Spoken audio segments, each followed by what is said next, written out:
Oil and gas regulatory authority OGRA ने हुकूमत को पेट्रोलियम मसनूआत पर बढ़ती हुई सब्सिडी से आगाह कर दिया। ज़राए के मुताबिक पेट्रोलियम मसनूआत की कीमतों में इजाफे से मुतल्लिक आज अहम फैसला मुतवक्के है, जिसमें पेट्रोलियम मसनूआत पर दी जाने वाली सब्सिडी को मरहलावार ख़त्म किया जा सकता है, जिसके ज़रिए पेट्रोलियम मसनूआत की कीमतें बढ़ाई जाएंगी। ज़राए का कहना है कि हुकूमत फ़ी लीटर पेट्रोल पर 29 रुपये 60 पैसे सब्सिडी देती है और 16 मई से फ़ी लीटर पेट्रोल पर सब्सिडी की ये रकम 45 रुपये 14 पैसे तक पहुंच जाएगी। सारी सब्सिडी खत्म करें तो फ़ी लीटर पेट्रोल 45 रुपये 15 पैसे बढ़ाना पड़ेगा, जिसके नतीजे में फ़ी लीटर पेट्रोल 195 रुपये का हो जाएगा। ज़राए के मुताबिक इस वक्त डीजल पर फ़ी लीटर सब्सिडी 73 रुपये 4 पैसे है और 16 मई से डीजल पर सब्सिडी 85 रुपये 85 पैसे तक पहुंच जाएगी, जबकि मुकम्मल सब्सिडी खत्म करने से डीजल की कीमत 230 रुपये फ़ी लीटर तक पहुंच सकती है। ज़राए ने बताया कि मिट्टी के तेल पर फ़ी लीटर सब्सिडी 43 रुपये 16 पैसे है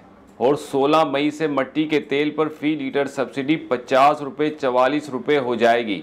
इसी तरह मिट्टी के तेल पर सब्सिडी ख़त्म करने से उसकी कीमत 176 रुपये हो जाएगी। ज़राए के मुताबिक लाइट डीजल ऑयल पर इस वक्त फ़ी लीटर सब्सिडी 64 रुपये 70 रुपये है और 16 मई से ये सब्सिडी 68 रुपये फ़ी लीटर हो जाएगी। इस तरह लाइट डीजल की मुकम्मल सब्सिडी ख़त्म होने से फ़ी लीटर कीमत 186 रुपये 31 पैसे हो जाएगी। ज़राए का कहना है कि डॉलर के मुकाबले में रुपये की बेकदरी भी पेट्रोलियम मसनूआत कीमतों में इजाफे का बाइस है। ताहम इस हवाले से हतमी फ़ैसला वज़ारत ख़ज़ाना वज़ीर आज़म की मशावरत से करेगी।